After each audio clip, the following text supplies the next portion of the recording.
Siddarth Pai, founding partner with 314 Capital, joins us now. Let's connect with him to understand what he makes up of the startup space. All right, Siddarth, good morning. Thank you for joining us. Headline number one at the beginning of the year was that listed companies were facing a raft of selling by PE investors. So whether it was Zomato, Paytm or Policybazaar, that has moved on. Now the second headline is companies in the edutech space or consumer space are feeling the heat in terms of getting markups, they're getting markdowns. So what to your mind is the more important headline we should focus on? The listed space, stress continues. The non-listed space, the action has started. I think the fact we should actually concentrate on is the path to profitability that a number of these startups are undertaking as of now. I think it's very important to contextualize when interest rates were actually low across the entire world, which was a large part of the previous decade. A large number of investors were actually prioritizing growth as opposed to profitability, for that matter. And a number of Indian startups actually decided to actually leap at the opportunity. So they created a business model that actually prioritized growth at all costs as opposed to profitability itself. Now, given the fact that the macro situation has changed and the interest rates have actually started actually increasing, it is now incumbent on these companies to start becoming profitable as of now, as opposed to just growing in terms of growth at all costs. So I think that is something we're actually seeing now, where a number of unicorns over the last 2 years have actually started becoming more profitable. They have sacrificed growth. Some of their revenues may have actually sort of stagnated for that. But the improvement to the bottom line is something that should be celebrated. And it's the agility of the entrepreneur that becomes important. And this is something that investors are also looking at as of now. Where despite the funding winter and everything, we are actually seeing the first few rays of dawn occur in terms of the deals happening anywhere between the $25 to $100 million range itself. And over time, I think as the larger companies who are very well capitalized end up actually becoming leaner, we will start seeing funding actually come back in and hopefully get back to the kind of numbers we saw in about 2021 to 2022 for that matter. Do you think the markdowns which have started across the board is real deal and it's here to stay? No, I think so. We should differentiate between accounting markdowns versus real money markdowns. Real money markdowns is when a company actually accepts money at a much lower valuation itself. I think there's rumors only of one company that's in the process of doing that as of now, but a number of them end up being well capitalized. The accounting markdown is actually driven by accounting standards, by the internal risk policy, as well as the approach of some of the investors. Because some of the investors who've actually done markdowns, for that matter, most of them are actually your crossover funds or actually invest largely in the listed space itself, for that matter. So they would have policies that are tailored more towards the listed space as opposed to the unlisted. So the unlisted discount would have actually ended up weighing down very heavily on them, causing them to be a lot more conservative when it actually comes to this. So accounting markdowns should be differentiated from real money markdowns. We will see real money markdowns, I think, in the fullness of time, but it won't be to the extent that the accounting markdowns have actually galvanized headlines as of now. There are some spaces which in a sense are going through a complete tough spot, so to speak. One is, for example, the edutech space. Second is, if I look at the SaaS space, which are the spaces you think right now it will get bad before it gets better? I think any of the spaces whose business model fundamentally cannot actually generate a gross profit, or there's no path to actually becoming EBITDA positive or even PAT positive for that matter, will end up actually facing this kind of issue. If you look at the hyperlocal funding space as of now, the last mile logistics costs are still very, very high. And I don't think any company has actually managed to actually crack that kind of model at scale, for that matter. So that's one particular area. Second, I think even in EdTech, as you mentioned, I think a number of people expected that the trends created in terms of COVID to actually carry forward in the subsequent years also.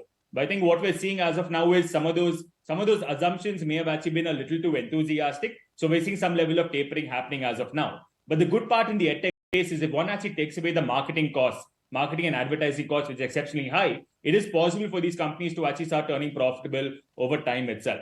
And I think the third space that we are actually going to end up seeing, we will actually end up seeing some level of headwinds also over time, is actually going to be in the EV space as well. What we are seeing across the entire world in terms of EVs is, in terms of manufacturing and creating vehicles, it will actually end up becoming a cost-sensitive game over time. But thankfully, there are Indian companies right now who are not working in the manufacturing space, but working in adjacent spaces as well, for that matter. So in India's EV ecosystem may actually see some of the incumbent the two-wheeler and four-wheeler companies end up actually taking a lion's share of the marketplace, but they will integrate a higher degree of competence as well as technology from Startup India also. So I think that is one space we need to look at, and the fame as well as all the conversations around that will end up actually feeding into how this space actually succeeds over time as well. So, I'm quite curious to understand about your investment in Licious, and please correct me if I'm wrong here. What's the experience been like so far? Licious has been a fantastic company for us. We actually led the very first seed round all the way back in 2015, 2016, and we still remain committed to the company over time. Also, I think a large amount of some of the news that has actually come out as of now, unfortunately, hasn't taken into account the full picture of the company. For that matter, like I said, a number of companies are looking to actually prioritize reducing burn as well as turning profitable as of now. And the founders have also publicly articulated that they do actually want to start becoming profitable over time as well. So I think, unfortunately, some of these leaks, which are actually looking at one particular point in time and looking at certain metrics as opposed to the overall part, does become problematic. The company has reduced burn significantly over time as well. The company is actually moving closer towards profitability, and we start generating positive cash flows in a very short period of time as well. So I think, and even if you look at the market also, there's this sort of California problem that some in the media have actually dubbed their customers. But we have more than 100 million people in India whose per capita income is over $10,000. This 100 million is actually 1/3 the entire population of America, and they're actually eager to consume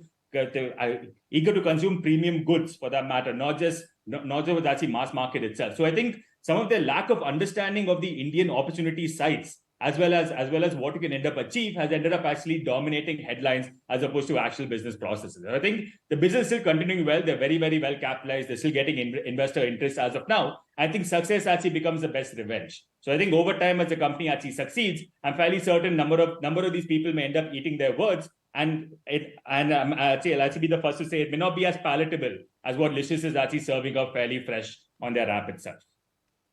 Yes, they are, and as a consumer, I can vouch for that. But tell me, what are you making about some of these high maintenance startups, and if one can call them that, purely going by the kind of valuation and the cash burn that they're seeing? Swiggy, which is again in line for an IPO hopefully soon, and what's happening in the online pharmacy space? Case in point being PharmEasy.